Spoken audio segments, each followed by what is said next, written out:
Hello বন্ধুরা, good morning. তোমরা সবাই কেমন আছো? সৌমিষ্টিজ ব্লগ চ্যানেলে তোমাদেরকে অনেক স্বাগতম আর অনেক অনেক ভালোবাসা দিয়ে ভিডিওটা শুরু করলাম। তো দেখো, আজকে সকালবেলায় ঘুম থেকে উঠেই কিন্তু দেখি রোদ উঠে গেছে।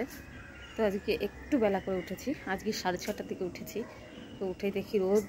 তো আজকেও গাছে প্রচুর ফুল ফুটেছে। তো দেখো, সাদা ফুল, আজকে জবা ফুলও ফুটেছে দুটো গাছে জবা ফুল ফুটেছে, জানো। তো চলো তোমাদের দেখিয়ে দিই। জবা ফুল ফুটলে না খুব ভাল লাগে। আর এই হলুদ ফুলটা ফুটেছিল কিন্তু তোলা হয়নি, তারাও তোমাদের দেখায়। এই দেখো, একটা হলুদ ফুল ফুটেছিল, দেখেছো? তোলা হয়নি, তুলিনি। না তুললেই না এরকম গুটিয়ে যায়। আর এই দেখো, এই গাছে একটা ফুল ফুটেছে, এই দেখো, ফুলটাও তুলে নিই। চলো দেখো, দেখেছো? হ্যাঁ, ওই গাছটা অনেক ফুল ফুটেছে আজকে। আর এই দেখো, একটা ফুল ফুটেছে, জবা ফুল, দেখেছো? জবা ফুল আজকে 3টে হয়ে গেল, বেশ ভালোই হবে। আর এই গাছটাতেও অনেক ফুল ফুটেছে। চলো তোমাদের একবার দেখিয়ে দিই। এই দেখো, এই গাছটাতে অনেক ফুল ফুটেছে। দেখো, এক সাজি ফুল হয়ে গেছে। এখনও কিন্তু প্রচুর ফুল আছে গাছে, দেখেছো? এখনো অনেক ফুল আছে গাছে, এক সাজি ফুল হয়ে গেছে।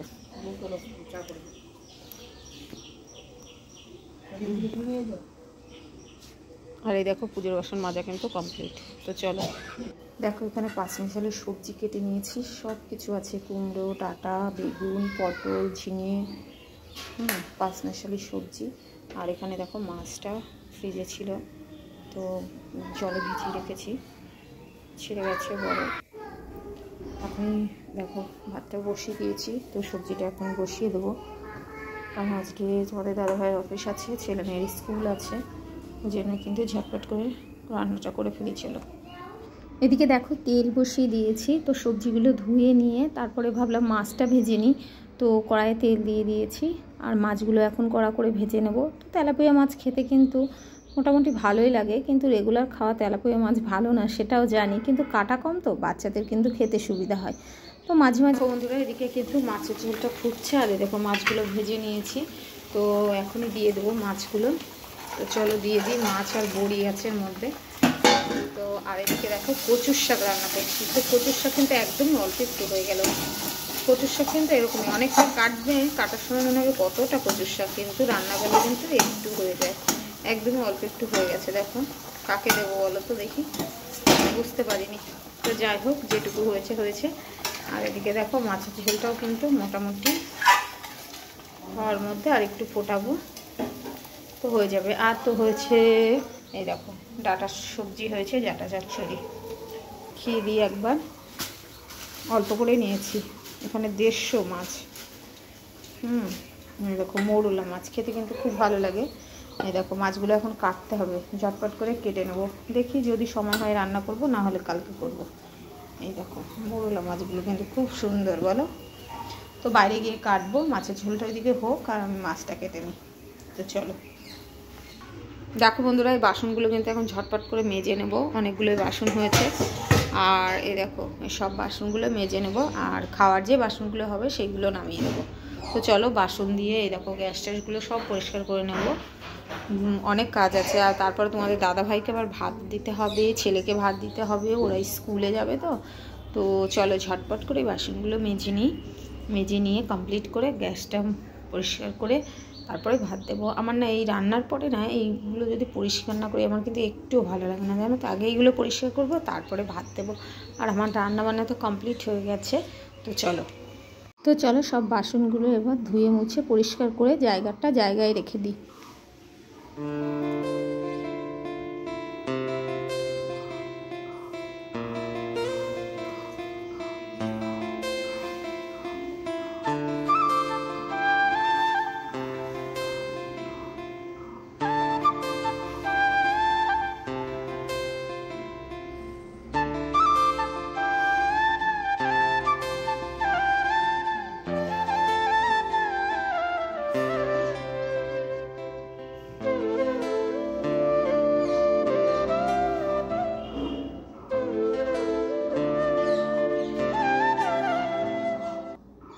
দেখো, আমার গ্যাস ট্যাস মোছা কমপ্লিট হয়ে গেছে। দেখো, সব পরিষ্কার করে নিয়েছি।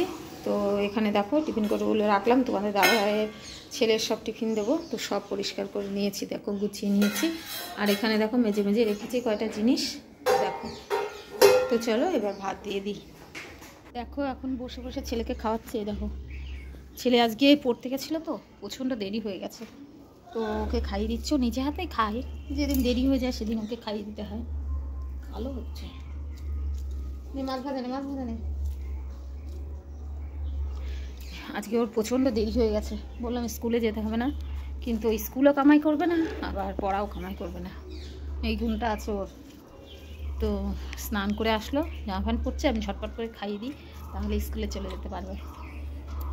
স্কুল কামাই করতেই চায় না।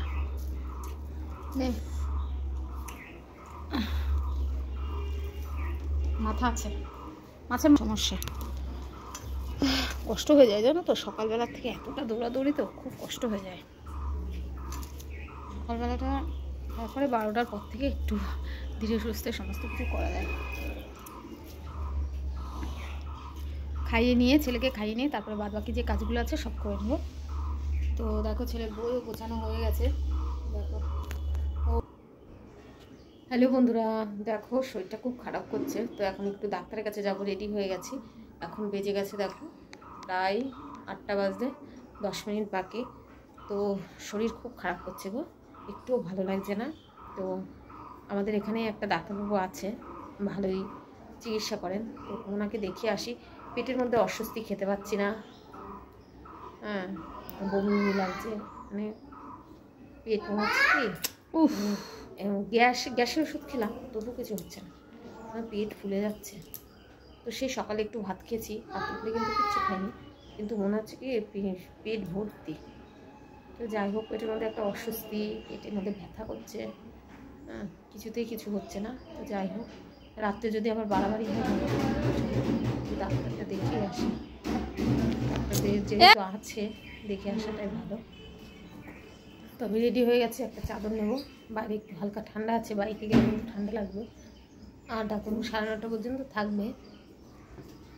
তো চলো দেখে আসি, মামামকে রেখে যাব, মামামকে নিয়ে গেলে আবার হাওয়া লাগলে হয়তো ঠান্ডা লাগে দেবে, তো মামামকে রেখে যাবো। তো চলো।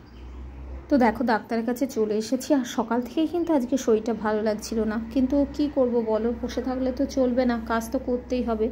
তো অনেক কষ্ট করে সারাদিন কাজকর্ম করেছি, তারপরে দেখো সন্ধ্যাবেলায় আর থাকতে পারলাম না, তো চলে আসলাম, এখানে এসে বসলাম। দেখো দাঁড়িয়েও থাকতে পারছি না, এতটাই শরীর খারাপ করছে। তো ডাক্তারবাবু পেশেন্ট দেখছে, আর দেখো পেশেন্ট আসছেও, তো ভালোই পেশেন্ট হয়। তো এখানে দেখো উনি বসে আছে, এনার কাছেই নাম লেখাতে হয়। তো আমি বসেই ছিলাম, একটুও দাঁড়াতে পারছি না জানো তো। তো দেখো আসার সঙ্গে সঙ্গে কিন্তু ডাক্তারবাবু দেখেই 2খানা ইঞ্জেকশান করে দিল।